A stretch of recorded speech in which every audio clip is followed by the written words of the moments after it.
주님께서 돌아가셨습니다. 그리고 돌무덤에 묻혀 계십니다. 그것은 다른 이유에서가 아니라 우리 인간의 죄 때문에 죽으셨고 묻히신 것입니다. 그분을 알아듣지 못하는 우리의 두 눈이 그분을 돌아가시게 한 것입니다. 그분의 가르침을 알아듣지 못하는 우리의 두 귀가 그분을 죽게 한 것입니다. 그분의 말씀대로 이해할 것과 아니요 할 것을 정직하게 말하지 못하는 우리의 입 때문에 그분을 돌아가시게 한 것입니다.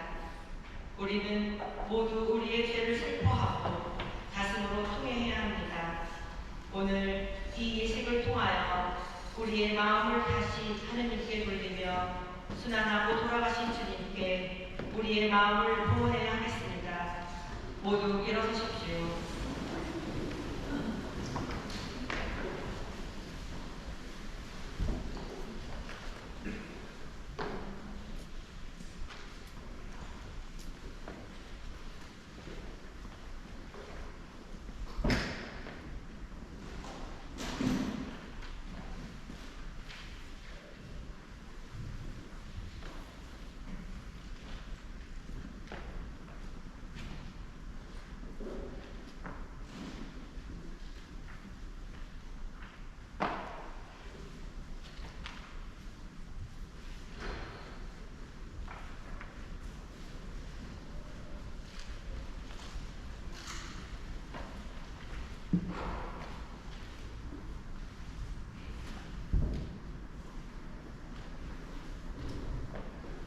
모두 무릎을 꿇으십시오.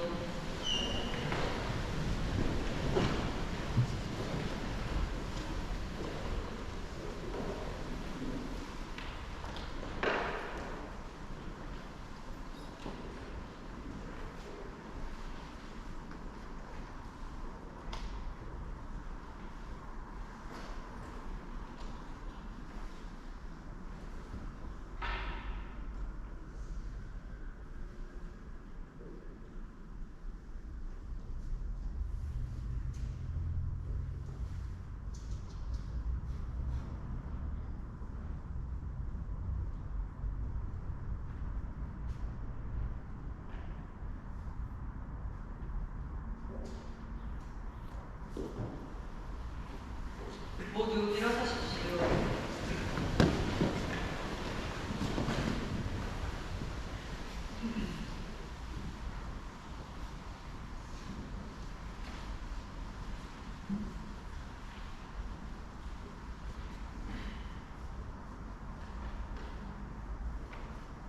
하느님, 이의 죄 때문에 온 인류가 물려받은 죽음을 성자 우리 주 그리스도의 순환으로 없애주셨으니 천상 은총의 힘으로 저희를 거룩하게 하시어 그리스도를 닮은 새 사람이 되게 하소서.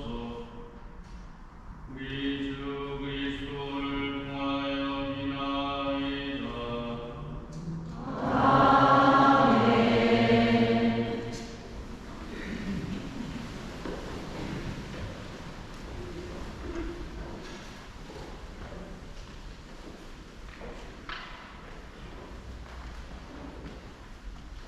이사야서의 말씀입니다. 보라, 나의 종은 성공을 거두리라. 그는 높이 올라 숭고해지고 더없이 존귀해지리라.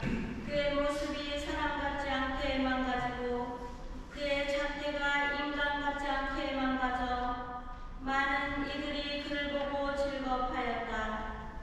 그러나 이제 그는 수많은 민족들을 놀라게 하고 임금들도 그 앞에서 입을 다물리니 이제까지 알려지지 않은 것을 그들이 보고 들어보지 못한 것을 깨닫기 때문이다. 우리가 들은 것을 누가 믿었던가? 주님의 권능이 누구에게 드러났던가? 그는 주님 앞에서 가까스로 돋아난 새순처럼 메마른 땅의 뿌리처럼 자라났다. 그에게는 우리가 우러러볼 만한 풍채도 위엄도 없었으며 우리가 바랄 만한 모습도 없었다.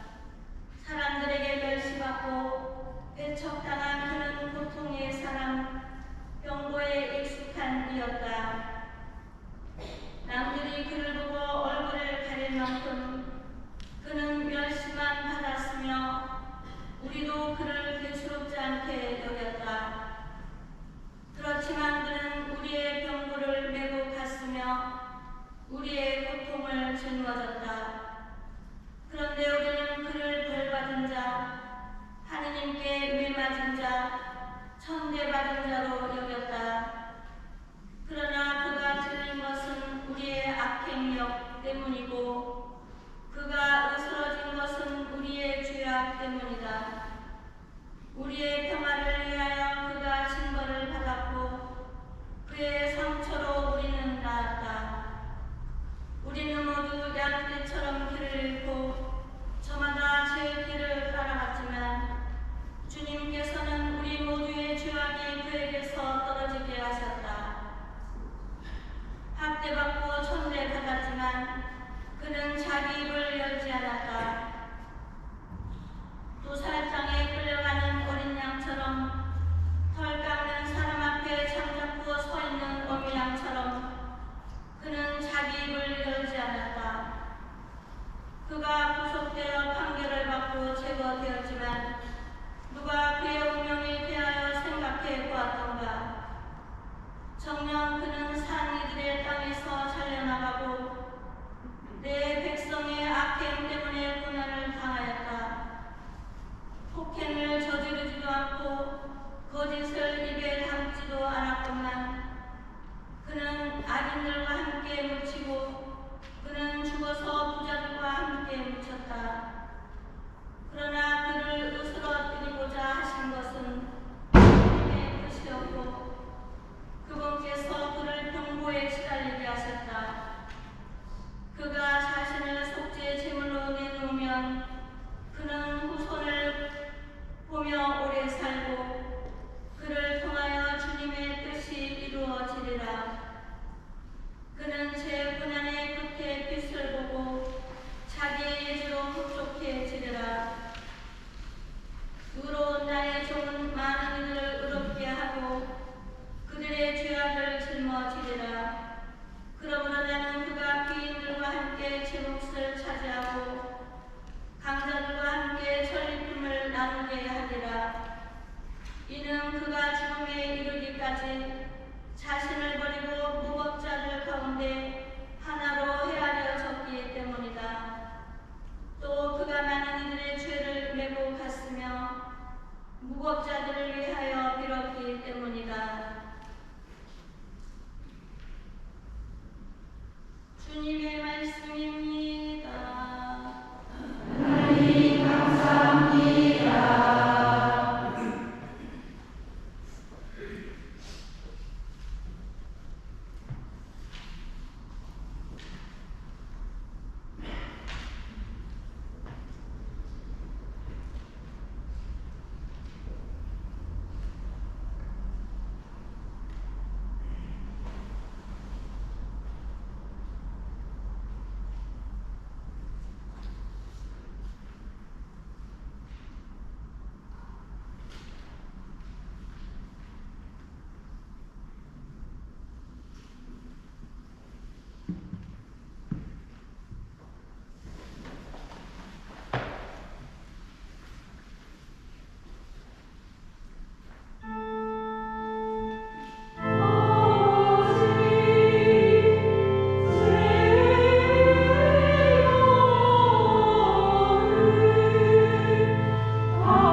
신앙을 굳게 지켜 나아갑시다. 우리에게는 우리의 연약함을 동정하지 못하는 대사제가 아니라 모든 면에서 우리와 똑같이 유혹을 받으신 그러나 죄는 짓지 않으신 대사제가 계십니다. 그러므로 확신을 가지고 은총의 어자로 나아갑시다. 그리하여 자비를 얻고 은총을 받아 필요할 때 도움이 되게 합시다. 예수님께서는 이 세상에 계실 때 당신의 죽음에서 구하실 수 있는 분께 큰 소리로 부르짖고 눈물을 흘리며 기도와 탄원을 올리셨고 하느님께서는 그 경외심 때문에 들어주셨습니다. 예수님께서는 아드님이시지만 고난을 겪으심으로써 순종을 배우셨습니다. 그리고 완전하게 되신 뒤에는 당신께 순종하는 모든 이에게 영원한 구원의 근원이 되셨습니다. 주님의 말씀입니다. 하나님 감사합니다.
예수님께서 제자들과 함께 여러 번 거기에 모이셨기 때문에 그분은 팔아넘길 유다도 그곳을 알고 있었다. 그래서 유다는 군대와 함께 수석 사제들과 바리사이들이 보낸 성전 경비병들을 데리고 그리로 갔다. 그들은 등불과 횃불과 무기를 들고 있었다. 예수님께서는 당신께 닥쳐오는 모든 일을 하시고 앞으로 나서시며 그들에게 물으셨다. 누구를 찾느냐? 그들이 대답하였다. 나자렛 사람 예수요. 예수님께서 말씀하셨다. 나다. 예수님을 팔아넘길 유다도 그들과 함께 서 있었다. 예수님께서 나다 하실 때 그들은 뒷걸음치다가 땅에 넘어졌다. 예수님께서 다시 물으셨다. 누구를 찾느냐? 그들이 대답하였다. 나자렛 사람 예수요. 예수님께서 나다 하지 않았느냐? 너희가 나를 찾는다면 이 사람들은 가게 내버려 두어라. 이는 아버지께서 저에게 주신 사람들 가운데 하나도 잃지 않았습니다 하고 당신께서 전에 하신 말씀이 이루어지게 하려는 것이었다. 그때 시몬 베드로가 가지고 있던 칼을 뽑아 대사제의 종을 내리쳐 오른쪽 귀를 잘라버렸다. 그 종의 이름은 말코스였다. 그러자 예수님께서 베드로에게 이르셨다. 그 칼을 칼집에 꽂아라. 아버지께서 나에게 주신 이 잔을 내가 마셔야 하지 않겠느냐? 군대와 그 대장과 유다인들의 성전 경비병들은 예수님을 붙잡아 결박하고 먼저 한나스에게 데려갔다. 한나스는 그 해의 대사제 가야파의 장인이었다. 가야파는 백성을 위하여 한 사람이 죽는 것이 낫다고 유다인들에게 충고한 자다. 시몬 베드로와 또 다른 제자 하나가 예수님을 따라갔다. 그 제자는 대사제와 아는 사이여서 예수님과 함께 대사제의 적작 뜰에 들어갔다. 베드로는 대문 밖에 서 있었는데 대사제와 아는 사이인 그 다른 제자가 나와서 문지기 하녀에게 말하여 베드로를 데리고 들어갔다. 그때 그 문지기 하녀가 물었다. 당신도 저 사람의 제자 가운데 하나가 아닌가요? 그러자 베드로가 말하였다. 나는 아니요. 날이 추워 종들과 성전 경비병들이 숯불을 피워놓고 서서 불을 쬐고 있었는데 베드로도 그들과 함께 서서 불을 쬐었다. 대사제는 예수님께 그분의 제자들과 가르침에 관하여 물었다. 예수님께서 그에게 대답하셨다. 나는 세상 사람들에게 드러내놓고 이야기하였다. 나는 언제나 모든 유다인이 모이는 회당과 성전에서 가르쳤다. 은밀히 이야기한 것은 하나도 없다. 그런데 왜 나에게 묻느냐? 내가 무슨 말을 하였는지 들은 이들에게 물어보아라. 내가 말한 것을 그들이 알고 있다. 예수님께서 이렇게 말씀하시자 곁에 서 있던 성전 경비병 하나가 예수님의 뺨을 치며 말하였다. 대사제께 그따위로 대답하느냐? 예수님께서 대답하셨다. 내가 잘못 이야기하였다면 그 잘못의 증거를 대고하라. 그러나 내가 옳게 이야기하였다면 왜 나를 치느냐? 한나스는 예수님을 결박한 채로 가야파 대사제에게 보냈다. 시몬 베드로는 서서 불을 쬐고 있었다. 사람들이 그에게 물었다. 당신도 저 사람의 제자 가운데 하나가 아니요? 베드로는 부인하였다. 나는 아니요. 대사제의 종 가운데 하나로서 베드로가 귀를 잘라버린 자의 친척이 말하였다. 당신이 정원에서 저 사람과 함께 있는 것을 내가 보지 않았소? 베드로가 다시 아니라고 부인하자 곧 달기 울었다. 사람들이 예수님을 가야파의 저택에서 총독 관저로 끌고 갔다. 때는 이른 아침이었다. 그들은 몸이 더러워져서 파스카 음식을 먹지 못할까 두려워 총독 관저 안으로 들어가지 않았다. 그래서 빌라도가 그들이 있는 곳으로 나와 물었다. 무슨 일로 저 사람을 구수하는 것이요? 그들이 빌라도에게 대답하였다. 저자가 범죄자가 아니라면 우리가 총독께 넘기지 않았을 것이요. 빌라도가 그들에게 말하였다. 여러분이 데리고 가서 여러분의 법대로 재판하시오. 그러자 유다인들이 말하였다. 우리는 누구를 죽일 권한이 없소. 이는 예수님께서 당신이 어떻게 죽음을 당할 것인지 가리키며 하신 말씀이 이루어지려고 그리 된 것이다. 그리하여 빌라도가 다시 총독 관저 안으로 들어가 예수님을 불러 물었다. 당신이 유다인들의 임금이요? 예수님께서 되물으셨다. 그것은 내 생각으로